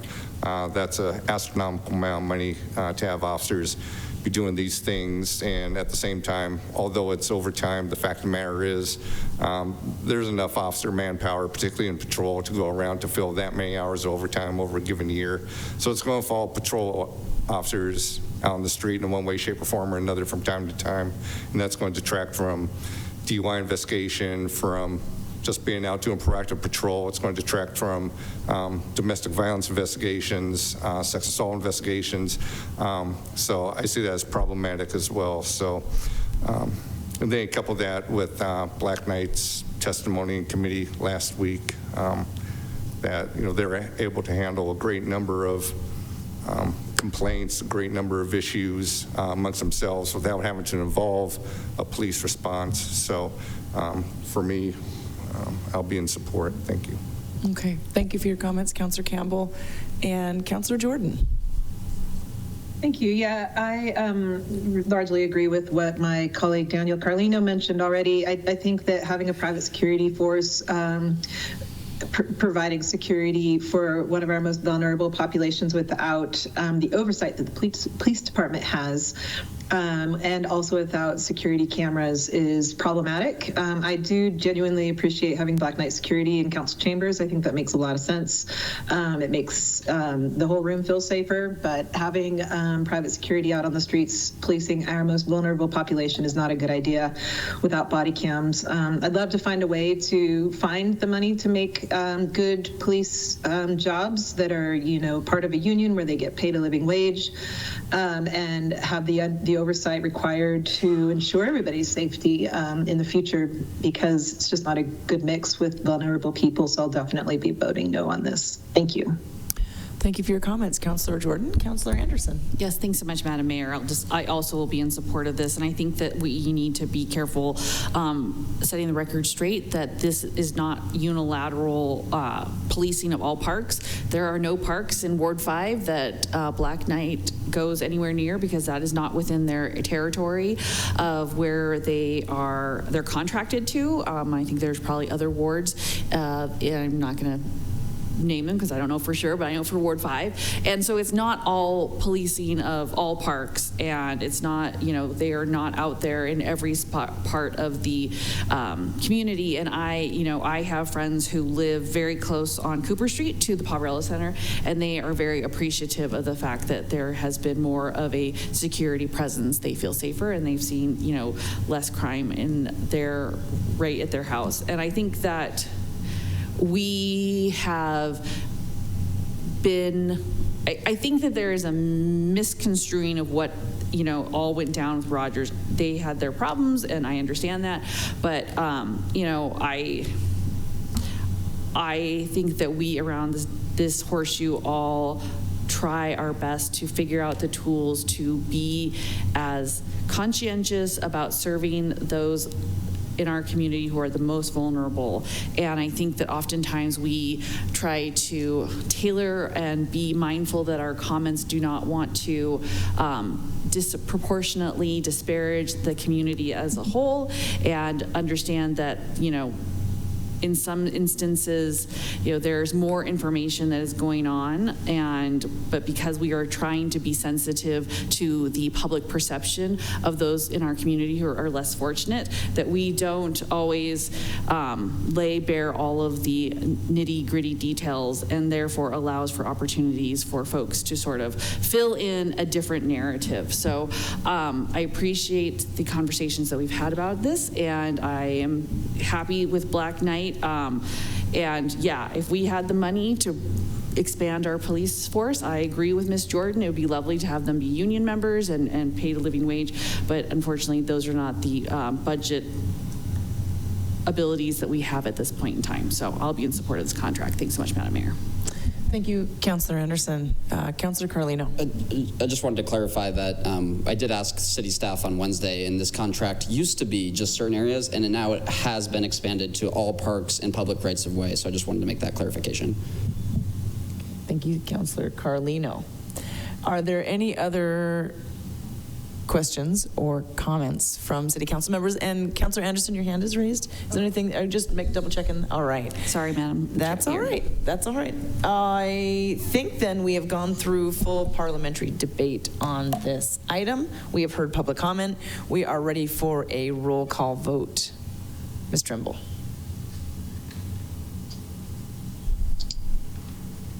Right. Beginning our vote on item 9.1.f.b, the Black Knight Services Agreement for Sheltering Security Services, beginning with Carlino. No. Jones? Yes. Jordan? No. Melson? Yes. Nugent? Yes. Savage? Yes. Sherrill? Yes. Sika? Yes. Anderson? Yes. Becerra? Yes. And Campbell? Yes.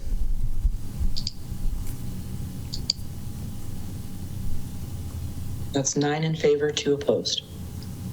Okay. All right, that item passes, and that does wrap up our regular business under item number 9. Thanks, everybody, and we'll now move to public comment on non-agenda items. Are there members of the public that wish to provide comment on non-agenda items this evening? We allow up to 3 minutes. Come on up. Please state your name, and I'll go ahead and time you up here so that helps. Hi, my name is Tiffany, Tiffiny Christensen, Christensen. So due to unfortunate circumstances, I became homeless, but was fortunate enough to have a vehicle. I have a bed in the back of my very ugly 94 GMC Jimmy, which used to be very operational, but since doesn't like to go out of second gear. So I park in the Poverello parking lot, not only because I have access to a bathroom, but I feel safe being a female, being alone in my vehicle. And also there's food, there's showers. I go to IOP. I have a lot of things going on in my life that are already difficult enough because I'm homeless. And it's been brought to my attention that you guys are gonna come tow everyone's vehicles come the 15th.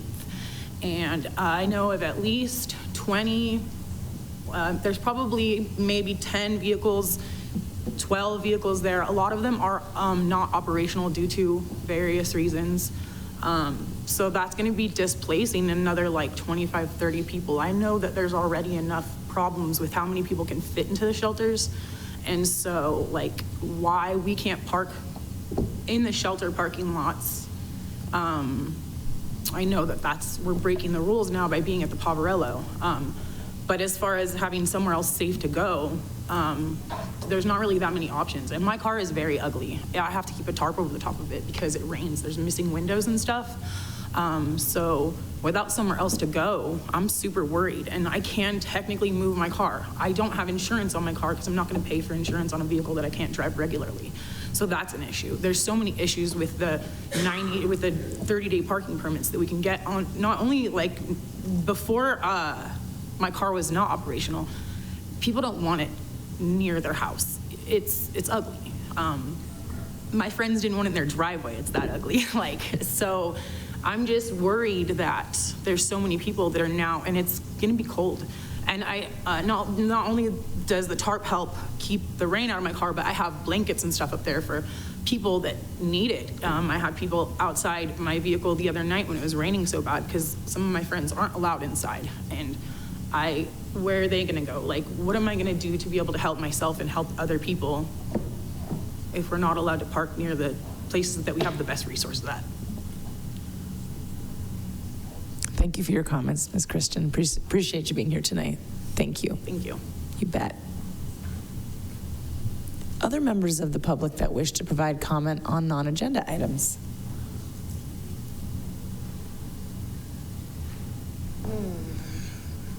Let's start with, I left off that the Poverello staff is the problem.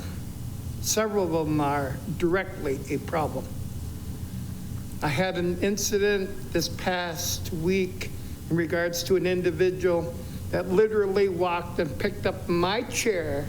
My belongings were there, and utilized the chair there because he was too lazy to get another chair more appropriately. He's done this before with another individual, and this is what the Poverello code is. We respect the disrespected. And I was threatened by the staff for how I took issue, how this individual violated my respect of my chair, that he threatened to throw me out on an out if I didn't take a walk. But I needed to take a walk to the Salvation Army, where they got a code that if you get on a list, don't come back, and for specific reasons. That's that list. Talking about electrical services, a business is having electrical service upgraded to theirs. Who's paying for the cost of the wiring? And there's other issues that kind of slipped my mind. You had a very wonderful subject on the TIPS district. And if we don't invest in higher tax revenue buildings and so forth to an extent, we're not going to get any money from finer buildings. And as far as north and east or south of Broadway and so forth, well, North Broadway is kind of nostalgic, old school and so forth. Maybe you should leave it that way, and South Broadway could be more upscale and trendy and so forth. And we'll leave it at that. Very good, intelligent gal that sped it out very well. Missoula wouldn't be as it is. And there's another community that's upscaling, possibly in an abundance of apartments. Thank you for your comments this evening, Mr. Spitzmacher. Other members of the public wishing to make public comment tonight? My name's Chris Foster, Foster. I apologize, Madam Mayor. I got a little confused earlier. I was going to comment on an item before, and then afterwards I've been going back and forth about whether to comment on that specific one, but maybe it's better that I didn't. I've been listening to a lot of discussion about money tonight. A lot of it, to me, points back to our homeless situation in this town, even our TIF financing, because if going forward, as we discuss the homeless situation and our new ordinance come in the future, one of our stated values as a city is housing first. That assumes that there's actually housing. So one way or the other, if we want to do that, we're going to have to find a way to finance housing by TIF or twisting arms, wealthy businesses or people, or going to the state or federal. That's how it's going to have to happen. So a lot of our money is tied up with Poverello, homeless outreach, data systems, consolidated entry system, our 21 partners, blah, blah, blah. As a taxpayer, what I'm looking for is measurable outcomes. I'm looking for persuasive evidence that a particular policy is working, whether it's TIF, whether it's how we're handling the outreach team, the homeless. Is it working? Has it changed in the last year? Has it changed in the last 10 years? So I think that's going to be, that should be a top of our list. And one of the best ways to do that is data.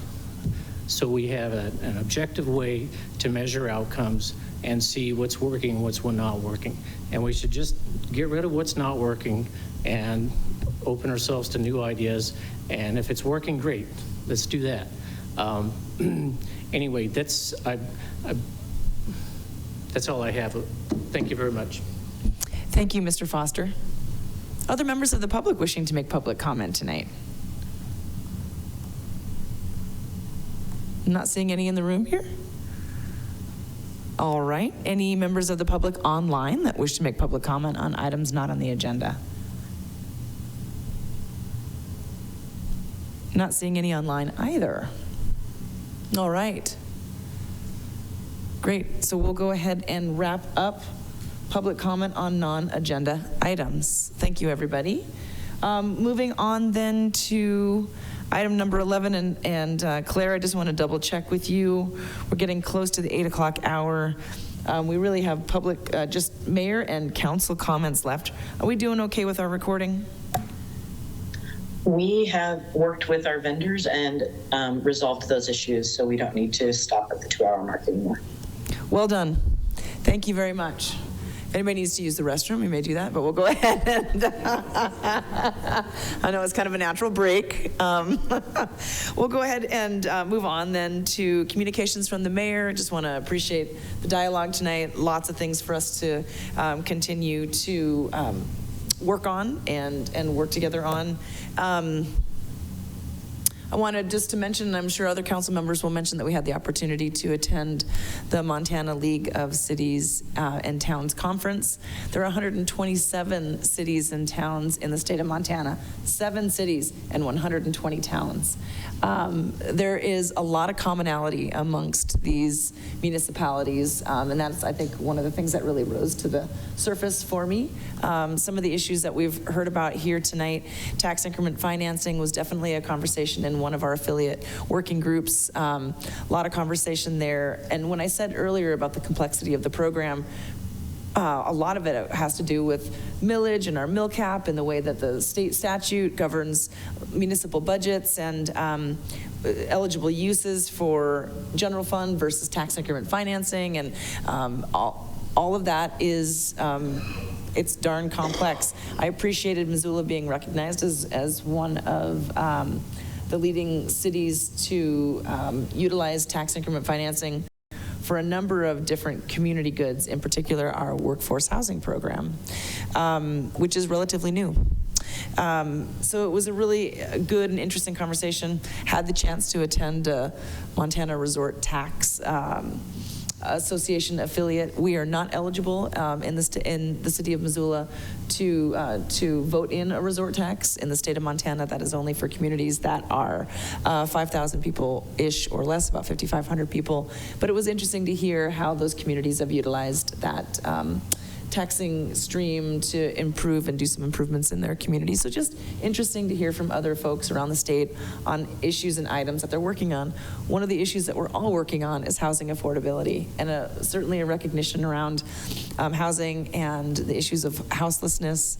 And there, again, is quite a bit of commonality amongst our cities and towns in terms of some of the strains and challenges that we have to best address this as Montana cities and towns. The other comment that I would like to make is celebrating the fact that the Villaggio had their grand opening today. The Villaggio Apartments is a 200 apartment community developed by the Missoula Housing Authority and their for-profit partner, Blue Line Development. The Missoula Housing Authority is the owner, and they are the management company as well. And that project was financed with the housing tax credit, the federal housing tax credit program. A whole huge funding stack is involved in that. And the city contributed to that in 2 ways. One, we funded the federal entitlement or federal pass-through grants that we get. Our home partnership grant, we helped fund that project and a very important gap financing piece, as well as the use of tax increment financing. Tax increment financing was not used, at the time the workforce housing program was not eligible, but what was eligible in terms of tax increment financing for Villaggio was the use of infrastructure dollars. One, to help build a retaining wall. So that project, if you've seen it, that property is built into the hillside, basically underneath Interstate 90. If it wasn't for the retaining wall that was built, they would not have been able to build 200 homes. They wouldn't have been able to obtain as much land as was necessary to actually build to that density. So because MRA invested infrastructure dollars in that project, we were able to get more affordable apartments delivered to the citizens of this community. The other thing that MRA helped fund as part of its infrastructure there was the bike path and sidewalk out front, as well as the public infrastructure for the city street, curb, and parking out front of that property. So that was a very important element. In addition, that neighborhood has quite a bit going on.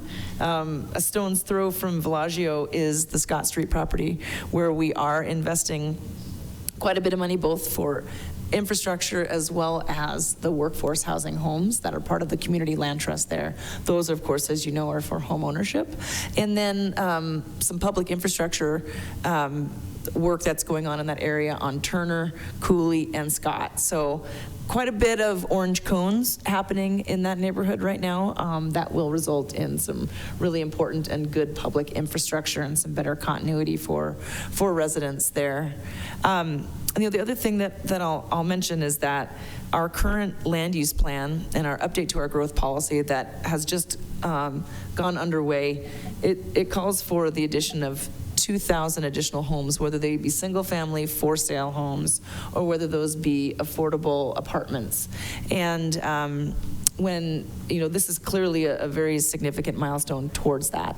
Once we catch up to where we've been in terms of growth, our current growth policy states that we'll need probably around 1,500 homes per year just to reach a healthy vacancy rate.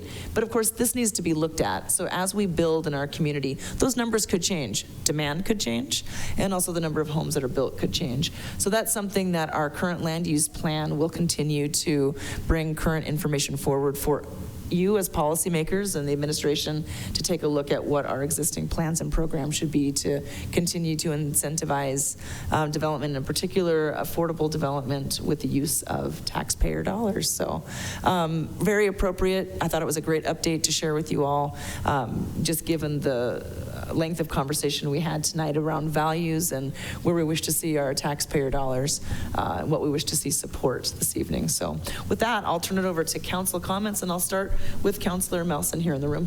Thanks, Madam Mayor. Just a quick note to mention that while you guys were all enjoying the League of Cities and Towns conference, I was the designated survivor for local government. But I was honored in that capacity to attend a short presentation at Opportunity Resources to present a grant award from Charter Spectrum for $40,000, which will make improvements to the Spectrum Training and Technology Center, which is at Opportunity Resources. That includes a new smart board, chairs, tables, 25 laptops, refurbishments to the classroom itself. And that classroom serves as a hub for digital learning and skill development for folks with additional learning needs. One of the things I said when I was there is that government can do a lot, but it can't do everything. And private-public partnerships like that and partnerships within the nonprofit and private sector provide services and provide a need or provide for an unmet need. So just wanted to shout out that incredible partnership and the support that Spectrum has given to Opportunity Resources over the years. Very good. Glad you could represent. Thank you very much, Councilor Melson. Councilor Vasecka. Thanks. I just wanted to remind folks that we don't have council next week, but I do believe that we will have committee meetings for LUP, just to mark everyone's calendar. And then I also wanted to remind folks that this weekend, starting Saturday, opens general rifle season, so be careful out there, and good luck.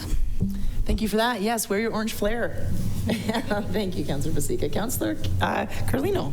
I just wanted to briefly speak to the new towing program that the city came up with that we just heard from somebody today who's at risk of losing their vehicle where they're currently living. And I just hope that we can all see the humanity in stories like that. These are our neighbors, and ordinances that are written like the one that we recently passed to address towing are directly affecting many, many people in our community who have their last bit of hope and shelter, and you all are occasionally, under the circumstances in the ordinance, taking that away from them. So I hope you can see the humanity in stories like that and put it into our policy. Thank you, Councilor Carlino. And Councilor Anderson. I'll pass. Okay. And Councilor Becerra. Yeah, thank you. I want to take this opportunity to provide a little bit more information about Mountain Line's Zero Fare program. It was brought up on council as part of the Missoula Urban Transportation District Board appointment that we just confirmed today. The applicant had a really good, solid application and a really impressive resume. So I'm grateful that she has stepped up, and I think she'll be a great asset to Mountain Lines and the MUTD board. It was brought up that, you know, the city, those are the taxpayers' dollars, and it is true to some extent, but I think it's important to mention that there are a number of organizations and institutions that are part of that. That make it possible for us to have zero fare. University of Montana, ASUM, the City of Missoula, the MPO, Missoula Parking Commission, Missoula County, St. Patrick Hospital, Missoula Aging Services, Community Medical Center, Destination Missoula, Clearwater Credit Union, Downtown Missoula, DJNA, Homeward, Southgate Mall, Missoula Housing Authority, Missoula Broadcasting Company, Trail 103 Radio, the Good Food Store, M&W Architects, the Missoulian, etc. So my point with this is that this is a community effort that is benefiting the community. They continue to provide funding to make zero fare possible so that the community can benefit, because it has been proven that without those dollars, it would be incredibly difficult for Mountain Line to be where they are right now. I want to read just a brief sentence here that it says, the zero fare and phase 2 service increases have been a resounding success. The ridership gains achieved throughout the zero fare program have also been essential to securing millions of dollars in federal grants, leading to the purchase of 12 electric buses and bus stop improvements for the Missoula community. And I know from my transportation planning days that this is true, that you need to show demand in order to secure federal funding. It's a little bit of a chicken and egg situation, but I think Mountain Line has been doing that pretty successfully. It has also, it's increased efficiency due to the lack of onboard fare collection and associated administrative costs that lead to better use of transit dollars. And also this program was essential in helping Mountain Line adapt really fast to the CDC recommendations during the COVID-19 pandemic, as it reduced the rider-operator contact. So all of this to say that it's a program that continues to prove successful, and it is a community effort with a lot of sponsors that sustain that program for the benefit of all Missoulians. Thanks. Thank you. Thank you, Councilor Becerra. All right, and Councilor Sherrill. Yeah, thanks. I wasn't going to comment, but I just want to thank Ms. Becerra for that clarification and kind of bringing to light all the partners that we have in this community around that zero fare. And also that I appreciate the mayor's background in affordable housing, and it's the right person at the right time, and your comments were, I just appreciate them. Thank you. Appreciate that. And Councilor Nugent. You worked in affordable housing? I'm just kidding. I appreciate all the comments everyone's made, and sorry to miss the Villaggio grand opening day, but I was on the Housing Authority when that project started, and it's just so fun, as you know very well, given your background, to see those projects from where they started to where they end up. And just great to see so many people invested in helping the community address some of our biggest challenges. Also, just want to kind of repeat that being at the League of Cities and Towns last week, over and over in breakout sessions and meetings, it's clear that Missoula is a leader in Montana in so many things that we do: public infrastructure, creative affordable housing, and so many more. So I just think that sometimes that might get lost on some of the comments in this room, and I think it's important to just say thank you to all our staff and all of the volunteers and everybody who helps make Missoula so great in so many ways. Cheers to that. Thank you very much, Councilor Nugent. Councilor Jones. I'll just briefly comment that the zero fare with Mountain Lion has directly impacted my family. My dad is 92 years old, and he takes the bus every morning, Monday through Friday, to go down to Coffee Club. And I guarantee you, if he was having to find 35 cents or whatever the fare would be, it wouldn't work for him. It's simple. The door is open. He uses that bus all the time. He voted Republican his entire life, and he has told me that this is the best program he's ever seen. So I just want to put that out there, that it really, it has on so many levels been so constructive for Missoula in terms of increasing ridership and getting all of those federal dollars in, because those buses are extremely expensive, whether they're gas or electric. It's very hard for for transportation to get those buses, but it makes a huge difference to folks who are riding it. It really does. It's a nice story. Glad to hear he's getting around. Thank you, Councillor Jones. Councillor Savage. I'll pass, thank you. You bet. And Councillor Campbell. Thank you, Madam Mayor. Just a quick shout out to the soldiers of the 3rd Armored Cavalry Regiment at Fort Cavazos, Texas. They just returned from a 9-month deployment from South Korea, guarding our demilitarized zone up there, arguably the most dangerous border in the world. They had quite a bit of success there in terms of training, in terms of actual active duties. So good to see those folks home, of which my stepson is a member of that unit. So good for him to be home as well, and look forward to visiting him sometime soon down there in Texas. So thank you. Glad to hear he's home safe, Councillor Campbell. Thank you. And Councillor Jordan. Thank you. I'll pass tonight, Mayor.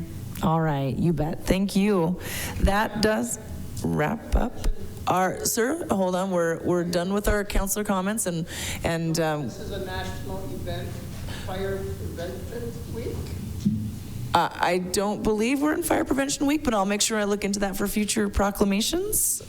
Big K Spitzmacher, is it National Fire Prevention Week? I will give you a general PSA, which is that we are going back to moderate fire danger. So we are in October, and that is a little bit of an alarm. And you might have seen, of course, the smoke blow in. It's been pretty heavy duty in southeast Montana. So everybody continue to stay safe out there. To Councillor Vasecka's comments about hunting and stuff, folks that are going to be out in the woods, let's just be careful with fires and all that kind of stuff. Make sure that it's not out until it is out, cold to the touch. All right. With that, we'll go ahead and adjourn the meeting at 8:13 p.m. Thank you so much, everybody. Good night.